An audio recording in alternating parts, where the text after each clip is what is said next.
하나님 말씀 시편 49편 구약성경 837면입니다. 시편 49편 16절로 20절.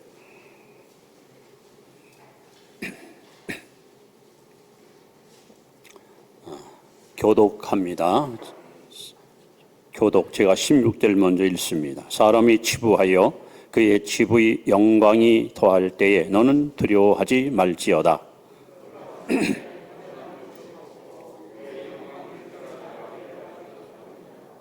그가 비록 생시에 자기를 축하하며 스스로 좋게 함으로 사람들에게 칭찬을 받을지라도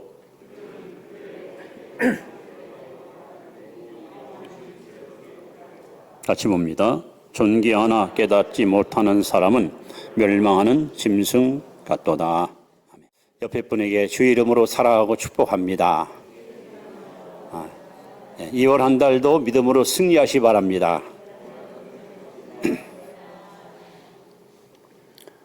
성경 66권 중 인생의 행복과 불행과 행복을 극명하게 보여준 성경이 탕자의 비유라고 저는 생각합니다.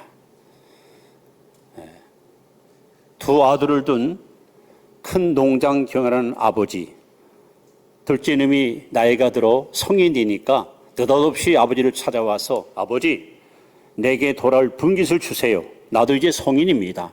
독립하겠습니다. 아버지는 두말 없이 아들들에게 자신의 재산을 상속해서 분깃을 나눠주지요.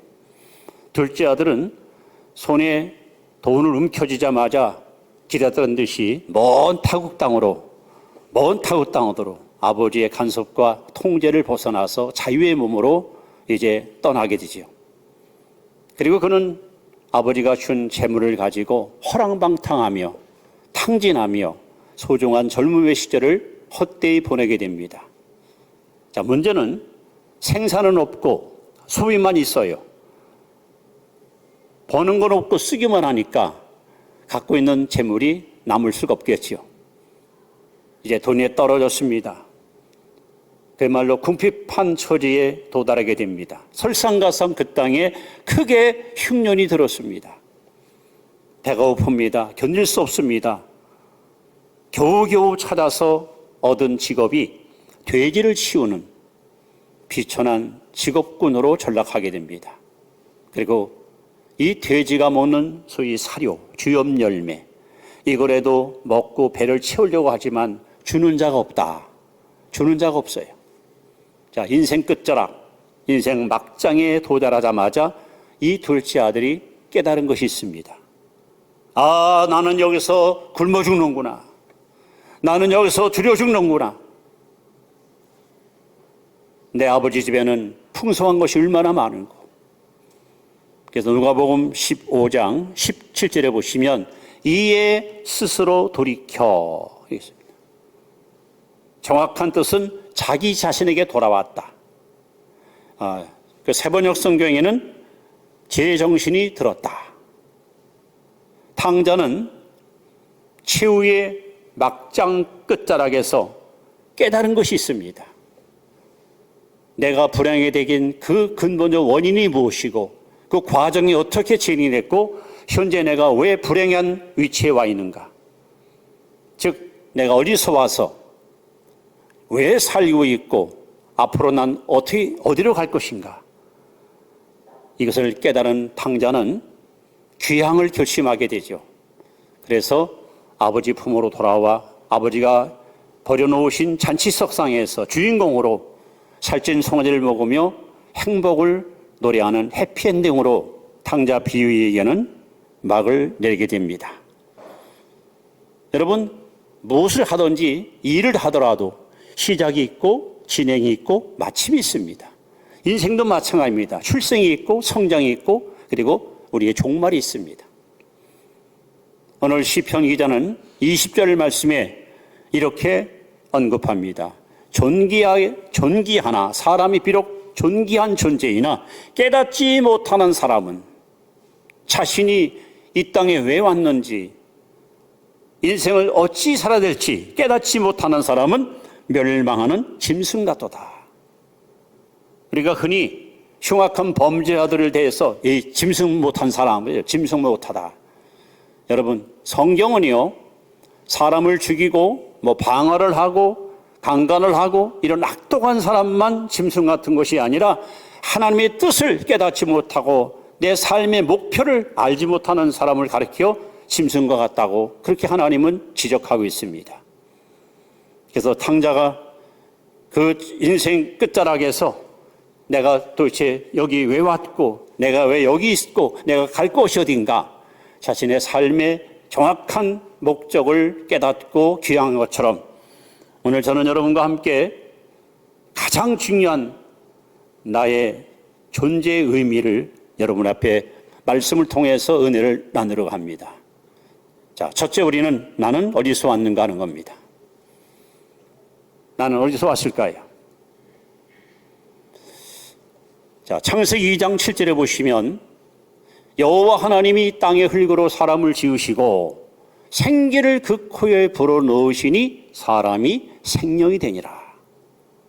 오직 성경만이 사람이 어떻게 지어졌는가, 사람의 창조의 이야기를 정확하게 묘사하고 있습니다. 하나님이 순수 흙으로, 땅의 흙으로 사람을 빚으시고 그 코에 하나님의 영을 불어넣음으로 사람이 탄생했습니다.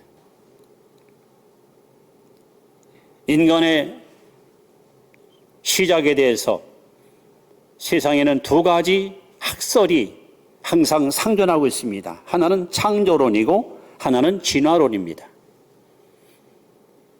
아이들이 교회에 와서 하나님 말씀을 착실하게 잘 배워서 얘들아, 하늘과 땅과 만물을 누가 지었어? 하나님이요. 너는 누가 만들었어? 하나님이요. 그렇게 아이들이 참 믿음이 잘 성장했는데 이제 청소년이 돼요. 중학교, 고등학교 들어가면 교과서에 진화론을 가르칩니다. 갈등이 생깁니다. 한참 호기심이 많고 지식에 대한 욕심이 많은 나이에 학교 가면은 끊임없이 진화론, 아베바가 진화돼서 사람이 되었다. 이걸 가르치니까 교회와 학교의 이 가르침이 너무 상반되기 때문에 갈등입니다. 아이들이 헷갈리죠. 어느 것을 믿어야 될까? 어느 것이 과연 진리일까? 오늘 하나님은 분명히 창세기 1장 26절에 여호와 하나님이 우리를 지을 때에 성부, 성자, 성령, 즉 우리의 형상을 따라 우리의 모양대로 우리가 사람을 만들고 모든 만물은 말씀으로 창조했지만 사람만큼은 하나님의 지혜와 총명과 지식을 총동원해서 하나님 형상과 모양대로 여러분과 저를 위대한 걸작품으로 하나님이 우리를 만드셨습니다. 즉 우리 인간은 하나님의 형상을 닮은 그야말로 보배롭고 존귀한 자로 지음받은 자들입니다. 하나님의 형상이 뭘까요? 하나님 닮은 것이 뭘 닮은 걸까요? 세 가지지요. 첫째, 하나님은 영이신 것처럼 우리 인간도 영적인 존재, 영성을 지닌 존재로 하나님 우리를 지으셨습니다. 짐승은 여러분 영이 없습니다. 오직 사람만 영혼을 갖고 있습니다. 둘째, 하나님은 거룩하시죠? 의로우시죠? 사랑의 하나님이시죠? 우리 인간도 이 도덕성을 갖고 지음받았습니다. 다시 말하면 책임감이 있는 존재로 하나님 우리를 지으셨습니다. 그래서 아담을 창조한 후에 아담에게 하신 말씀이 만물을 다스리라, 관리하라, 네가 잘 돌보라고 책임을 지어 주었습니다. 하나님이 가장 싫어하는 사람은 무책임한 사람, 무책임한 사람. 또 하나님이 사람을 지을 때 우리라는 말을 표현했어요. 즉 복수예요. 하나님은 성부, 성자, 성령 하나님이 우리를 지었는데 동일하게 우리 인간은 사회적인 존재, 홀로 살 수 없어요. 더불어 함께 같이 살도록 그렇게 하나님이 우리를 창조하셨습니다. 이렇게 영적인 존재, 도덕적인 존재, 사회적인 존재, 이것이 바로 하나님의 형상대로 지음받은 인간만이 갖고 있는 독특한 축복입니다. 그런데 어떻게 여러분, 동물은 혹 가능할 수만 해요. 사람은 진화할 수 없어요. 아베바가 전에서 사람이 됐다? 어찌 그것이 가능합니까? 제가 옛날 고등학교 1학년 때 생물 시간이었습니다. 기말고사를 치르는데 그 시험지가 이래요. 뭐라고 써있냐면은 진화의 과정을 표시하라. 그림을 그려가지고 과정을 표시하라. 그런 그 시험지였어요. 그래서 저는 그때 창조론을 믿었던 어떻든 자그마한 믿음이었지만 예수 믿는 사람이기 때문에 도저히 제가 신앙적으로 받아들일 수 없어서 그 밑에다가 창세기 1장 1절을 적어버렸어요. 태초에 하나님이 천지를 창조하시니라. 어떻게 됐을까요? 뒤지게 혼났습니다. 즉시 교무실을 불려갔어요. 야, 이 새끼야, 이거 네가 썼어? 예. 손 내밀어. 이렇게 손등을 박달 남아가지고 그냥 한 30대를 때리는 거예요. 막. 그냥 손이 퉁퉁 부었어요. 막. 얼마나 마음이 그냥 아프고 속이 상한지. 점수가 문제가 아니에요. 이건 내 생존의 문제고 내 뿌리의 문제고 내 근원의 문제예요. 어떻게 보면 생물 선생님한테 내가 좀 정정당당하게 정말 육과 원칙에 의해서 저분을 좀 이해시킬까 하나님께 기도하는 가운데 하나님이 제게 지혜로운 마음을 주시더라. 그래서 선생님을 직접 제가 찾아가서 선생님, 사람과 동물은 세 가지 차이가 있습니다. 뭔데? 사람은 이성이 있습니다. 그러나 동물은 이성이 없습니다. 이성이 있기 때문에 발전이 있고 향상이 있고 진보가 있습니다. 100년 전 원숭이나 지금 원숭이는 똑같습니다. 발전이 없습니다. 향상이 없습니다. 선생님, 사람에게만 양심이 있습니다. 짐승은 양심 없어요. 개가 내 집 마당에 똥 싸놓고 미안하다고 사과하는 거 봤습니까? 고양이가 내 집 부뚜막에 있는 생선 훔쳐먹고 죄송하다고 용서 비는 거 봤습니까? 사람에게만 선과 악을 분별하는 양심이 있습니다. 선생님, 인간에게만 종교심이 있습니다. 사람은 무엇인가를 의지하고 싶고 섬기고 싶은, 나는 개가 가정 예배 드리는 거 못 봤습니다. 닭들이 모여가지고 추도 예배 드리는 거 못 봤습니다. 인간에게는 분명히 이성이 있고 양심이 있고 종교심이 있는데 어찌 짐승과 사람을 함께 취급하십니까? 제가 아주 당당하게 따졌거든요. 여러분, 나는 누굽니까? 어디서 왔습니까? 여러분이 조금 지각 있는 사람이라면 한번 자신을 깊이 한번 성찰해 보세요. 나를 낳으신 부모님, 부모님을 낳으신 조부모님, 조부모를 낳으신 증조부님, 증조부를 낳으신 고조부님, 고조부를 낳으신 고고조부님, 고고조를 낳으신 고고조부님. 그렇게 그늘을 찾아가다 보면 분명히 뿌리가 있어요. 시작이 있습니다. 절대 진화된 것이 아닙니다. 하나님이 당신의 총지혜와 능력을 동원해서 저와 여러분을 하나님의 형상대로 모양대로 창조하셨습니다. 하나님이 저와 여러분을 지으신 거예요. 천하를 주고도 바꿀 수 없는 어마어마한 가치 있는 존재로 하나님이 우리를 지으신 겁니다. 사람은 나는 어디서 왔는가? 하나님께부터 온 거예요. 자, 그럼 두 번째로 나는 왜 사는가 하는 겁니다. 나는 왜 살까요? 다시 말하면 뭘 위해서 살 것인가요? 뭘 위해서 살 것인가? 이건 생존의 문제예요. 여러분, 사람이 한 생 살면서 삶의 목표가 뚜렷해야 돼요. 내가 이 땅에 살 이유는 이것 때문이다. 하나님이 날 이 땅에 보낸 목적은 이거 하라고 보냈다. 이 분명한 삶의 목표가 있어야 인생 허비하지 않고 후회 없는 인생 사는 거예요. 목표를 상실한 사람, 표준을 잃어버린 사람은 여러분 실패하는 인생으로 전락합니다. 자, 대부분의 사람들 한번 보십시오. 그들이 왜 삽니까? 거의 자기를 위해서 삽니다. 자기를 위해서. 내가 잘 먹고 행복하고 성공하기 위해서 삽니다. 아니면 가족을 위해서, 아니면 직장을 위해서, 내가 속해 있는 어떤 직장이나 공동체를 위해서. 어떤 사람은 조국을 위해서 사는 사람이 있어요. 혹은 인류를 위해서 사는 사람도 있습니다. 그러나 성경은 우리가 이 땅에 살 이유를 분명히 말씀합니다. 특히 하나님은 이사야 43장 7절에 우리를 창조한 목적을, 내 영광을 위해서 내가 너를 지었다 하고 하나님이 말씀하십니다. 여러분, 모든 물건은 목적이 있어서 만들어지는 거예요. 자, 마스크를 여러분 왜 만듭니까? 옷을 왜 만듭니까? 마이크를 왜 만들었습니까? 여러분 신고 있는 신발을 왜 만들었습니까? 목적대로 쓰여질 때 물건이 가치가 있는 거예요. 이 마이크를 땅에 묻어버리면 아무 소용없습니다.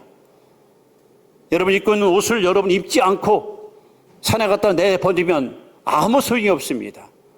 그럼 하나님이 저와 여러분들을 왜 창조했습니까? 우리를 창조한 목적이 뭡니까? 그 목적에 맞게 인생을 살 때 우리는 후회 없는 인생을 살 수 있는 겁니다. 우리가 너무도 잘 아는 고린도서 10장 31절 말씀을 여러분 한번 큰 소리로 읽어봅니다. 다 같이 시작. 그런즉 너희가 먹든지 마시든지 무엇을 하든지 다 하나님의 영광을 위하여 하라. 따라합시다. 오직 하나님의 영광을 위하여. 교회 왜 다니세요? 예배 왜 드리십니까? 기도는 왜 합니까? 직장은 왜 다닙니까? 돈은 왜 봅니까? 자식은 왜 키웁니까? 학교 왜 다닙니까? 우리 그리스도인들은 오직 한마디 답만이 있어요. 오직 하나님의 영광을 위하여. 이것이 우리가 이 땅에 살 이유입니다. 나를 지으신 하나님은 나를 통해서 영광받기 원하십니다. 주일학교 어린이 예배에 한 번도 빠짐없이 착실히 참석했던 사람이 있었습니다. 교회 생활에 너무 재밌고 선생님들 만나는 것이 행복했던 어린아이. 믿음이 쏙쏙 자라고 신앙이 알차게 성장하지요. 이제 자랐습니다. 성장했습니다. 기도도 많이 했고 교회에서 열심히 헌신도 많이 했습니다. 어쩌면 하나님 그를 축복하셨습니다. 성인이 되었습니다. 부귀와 영화를, 돈과 명예를 한 손에 움켜쥐는 미국에서 잘 나가는 유명한 가수가 되었습니다. 이 사람은 시카고 방송국의 연출가고 인기 절정의 가수입니다. 그야말로 이 사람의 인기는 하늘을 찔렀습니다. 인기가 올라가고 손에 돈이 들어오고 명예가 좋아질수록 자기 영혼 깊은 곳에 있는 허전함을 그는 채울 수가 없었습니다. 내가 꿈꾸던 일을 다 이루었고 하고 싶은 것을 하고 있으면서도 왜 내 마음 깊은 곳에는 진정한 여유도 행복도 평안도 없을까? 그 영적 갈증을 갖고 있던 이 사람은 책꽂이에 꽂혀있는 성경책을 끄집어내고 성경을 펴 읽었습니다. 갑자기 어린 시절 교회 가서 열심히 듣던 하나님 말씀이 새록새록 기억 속에서 마치 주마등처럼 스쳐갑니다. 그러던 가운데 경건한 사람의 모이는 또 기도 모임에 참여하게 됩니다. 그곳에 가서 잃어버린 예수님을 만납니다. 잃어버린 예수를 다시 마음의 구주로 영접합니다. 그리고 이 구원의 감격을 주체할 수 없어서 눈물을 펑펑 쏟으며 차를 몰고 집으로 오는 도중에 전화벨이 울립니다. 방송국 사장님이 우리 재계약합시다. 당신이 원하는 대로 보수를 몇 배도 줄 테니까 우리 재계약합시다. 그때 이 사람은 한마디로 거절합니다. 늦었습니다. 저는 방금 전에 제 일생을 나의 구원자이신 예수님, 나를 창조하신 하나님께 드리기로 결심했습니다. 남은 나의 여생은 내 목소리를 오직 하나님의 영광을 찬양하는 일에만 쓸 겁니다. 그리고 집에 도착하자마자 사라는 어머니의 아주 친한 친구인 밀료라는 여사가 보냈던 시, 성시, 이 시가 기억이 나서 거기다가 곡을 붙입니다. 그래서 만든 유명한 곡이 주 예수보다도 귀한 것은 없네. 이 세상 행복과 바꿀 수 없네. 바로 94장 찬송가가 그렇게 만들어졌습니다. 이 사람은 바로 조지 베버리 쉬아라는 유명한 성악가인데, 빌리 그레이엄 목사와 함께 전 세계를 다니면서 가는 곳마다 주 예수보다도 귀한 것 없습니다 하고 오직 주님만 영화롭게 하고 주님만 찬양하는 위대한 찬송가 사역자로 하나님께 영광을 돌렸습니다. 여러분, 하나님이 주신 소중한 생명, 시간, 재능, 물질, 가족, 직장, 자녀, 여러분 뭘 위해서 쓸 겁니까? 어디다가 여러분 쓰임받기 원합니까? 어떻게 살 것입니까?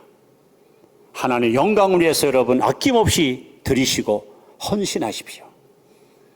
하나님은 지금도 이렇게 헌신된 사람을 찾고 계시고, 하나님은 지금도 여러분과 저를 통해서 영광 받으시길 원하십니다. 이것이 우리가 살아야 될 가장 중요한 이유입니다. 셋째는 나는 어디로 가는가 하는 겁니다. 여러분, 이 세상은 잠시 머물다 가는 나그네 인생길이에요. 히브리 9장 27절에 한 번 죽는 것은 사람에게 정한 것이요 그 외에는 심판이 있으리니, 여러분 죽음은 예고 없이, 죽음은 순서 없이, 죽음은 차례도 없이, 죽음은 사정도 없이, 죽음은 때와 장소를 가리지 않고 반드시 나를 찾아옵니다. 2021년도가 내 생의 마지막 해가 될지 우리는 몰라요. 내일을 자랑하지 마세요. 우리 인생은 나그네 인생입니다. 이 땅은 영원히 사는 곳이 아니에요. 언젠가 주님이 부르시면 모든 걸 다 내려놓고 빈손으로 떠나는 것이 바로 우리 인생입니다. 그러면 여러분, 사후 세계, 내가 죽은 후에 과연 어떤 세계가 어떻게 펼쳐질까요? 우리 성경만이 명확하게 우리 사후 세계의 모습을 잘 알려주고 있습니다. 구원받은 사람이 죽으면 이 죽음이 뭐냐면 분리예요. 분리. 영혼과 육신이 갈라지는 거예요. 숨이 끊어졌다, 아무개 엄마 오늘 죽었다 할 때 바로 그 사람 몸에 있는 영혼이 빠져나오는 거예요. 그러면 육신은 하나님이 처음 지을 때처럼 흙으로 가는 거예요. 그럼 구원받은 영혼은 어디로 가는가? 여러분, 낙원. 내가 오늘 나와 함께 낙원에 있으리라. 낙원에 가는 거예요. 왜 낙원이냐? 완전 구원이 아니에요. 영혼만 갔기 때문에 완전 구원이 아니에요. 완전 구원은 영혼과 육체가 연합해야 돼요. 예수 안 믿는 사람은 어찌 될까요? 역시 죽으면 영혼과 육체가 분리됩니다. 육신은 흙으로 갑니다. 그 영혼은 어디를 갈까요? 음부에 갑니다. 음부. 마치 뭐와 같으냐? 사람이 여러분 죄를 지면 유치장에 가둬놓지요. 조서를 꾸밉니다. 그리고 검찰 조사를 통해서 법에다가 이 사람의 죄가를 갖다 알린 다음에 재판을 받아요. 그 재판에 해서 피고 아무에게 징역 10년, 집행유예 몇 년 해가지고 그때부터 감옥 생활하는 것처럼 지금 죽은 사람, 안 믿는 사람은 유치장과 같은 음부에다가 가둬놓은 거예요. 자, 예수 안 믿는 사람은 음부로, 구원 받는 사람들은 낙원으로, 육신은 똑같이 땅속에 흙으로 혹은 화장한 사람은 뒷걸로 사라집니다. 그런데 데살로니가전서 4장 16절에 보시면 주께서 호령과 천사장의 소리와 하나님의 나팔로 친히 강림하시리니, 그리스도 안에서 먼저 죽은 자들이 살아나고 살아있는 우리를 호련히 보내려서 공중으로 끌어올려 주님을 영접하게 되리라. 여러분, 주 예수님 장차 저 공중에 재림하여 천사장 나팔 소리가 울려 퍼지는 날, 이 땅에 죽었던 모든 자들의 무덤이 활짝 열리고 구원받은 자들은 생명의 부활로 살아나고, 구원 못 받은 사람들은 심판의 벌로 살아나요. 자, 이 광경을 오늘 요한복음 5장 27, 28절에 이렇게 써 있습니다. 같이 한번 읽어봅니다. 요한복음 5장 시작. 이를 놀랍게 여기지 말라. 무덤 속에 있는 자가 다 그의 음성을 들을 때가 오나니 선한 일을 행한 자는 생명의 부활로, 악한 일을 행한 자는 심판의 벌로 나오리라. 이 부활이 두 가지가 있어요. 심판의 부활이 있고 생명의 부활이 있고, 바로 구원받는 사람들은 생명의 부활로, 그래서 낙원에 갔던 영혼과 땅에 묻힌 육신이 연합해서 영광스러운 모습으로 변화돼서 천국 가서 영원한 영생을 누리는 것이. 그러나 구원받지 못한 사람들은 음부에 갔던 영혼과 땅속에 있던 육체가 연합해서 심판답게 끌려가서 성경책, 생명록책, 행위록책 세 권을 펴놓고 예수님이 직접 1대1로 심판을 합니다. 그리고 구원받은 자와 심판받은 자의 마지막 판결문, 마태복음 25장에 잘 나와 있습니다. 한번 읽어보실까요? 자, 마태복음 25장 34절을 먼저 봅니다. 이건 천국 가는 사람에게 주신 심판 판결문입니다. 시작. 그때 임금이 그 오른편에 있는 자들에게 이르시되 내 아버지께 복받을 자들이여 나와 창세로부터 너희를 위하여 예배된 나라를 상속받으라. 이게 판결문이에요. 여러분이 들어갈 천국에 이 판결문 읽고 들어가는 거예요. 내 아버지께 복받은 자들이여 창세로부터 너희를 예배된 나라를, 천국을 상속받으라. 할렐루야. 그때 우리는 이제 하늘나라 들어가서 영생을 누리는 거예요. 반대로 예수 믿는 사람들은 어떤 판결을 받을까요? 이번엔 41절 시작. 또 왼편에 있는 자들에게 이르시되 저주를 받은 자들아 나를 떠나 마귀와 그 사자들을 위하여 예비된 영원한 불로 들어가라. 이게 지옥이에요. 얼마나 무섭습니까? 저주를 받은 자들아 마귀와 그 사자를 위해서 예비된 영원한 불에 들어가라. 영원한 불, 꺼지던 불 속에 들어가서 영원토록 고통을 받는 거예요. 그래서 천국과 지옥으로 쫙 갈라지는 것이 최후의 마지막 우리 운명의 결과입니다. 성도 여러분, 하나님은 우리 인간을 만물의 영장으로 지으셨습니다. 시편 8편 5절에 보시면 놀라운 말씀이 있어요. 그를, 즉 인간을 하나님보다 조금 못하게 하시고, 우리 사람을 지우는데 하나님보다 조금 못하게 지었다는 거예요. 여러분, 이게 얼마나 놀라운 거예요. 하나님과 비교할 수 없는, 형편없는 것이 아니라 하나님과 조금 못하게 하시고 그 다음에 영화와 존귀로 관을 씌우셨나이다. 하나님은 사람을 지을 때에 하나님보다는 조금 못하지만 천사보다, 천군보다 더 존귀하고 영원로운 존재로 우리를 지었다는 거예요. 그런데 말입니다. 그렇게 만물의 영장이고 존귀한 자로 지음받은 인간이 깨닫지 못하면, 어디서 와서 무엇 때문에 살며 어디로 가는지 이거 깨닫지 못하면 멸망받을 짐승만 못한 거예요. 얼마나 안타깝습니까? 지금 이거 깨닫는 사람들이 과연 얼마나 될까요? 여러분은 이 진리를 올바로 깨닫고 살고 계십니까? 어디서 온 것을 분명히 알고 계십니까? 왜 살아야 되는지 그 삶의 목표가 확고하십니까? 내 가는 마지막 인생의 종착역 어딘지를 여러분 보고 계십니까? 깨닫지 못하면 아무리 공부를 하고 유능하고 똑똑하고 실력 있고 부귀영화를 들여도 멸망받을 짐승만도 못한 거고, 깨달으면 이 사람은 세상에서 가장 축복받은 복의 주인공이 되는 것입니다. 그래서 예수님께서 주옥 같은 말씀을 선포한 후에 항상 하시는 말씀이 귀에 있는 자는 들을지어다 그랬어요. 깨닫는 것이 은혜예요. 탕자가 인생 끝자락에서 깨달았어요. 나 여기 있으면 죽어. 나 여기 있으면 멸망이야. 나 여기 있으면 인생 막장이야. 아버지께로 돌아가자. 내 살 길은 하나님 편으로 돌아가자. 깨달으니까 돌아온 거예요.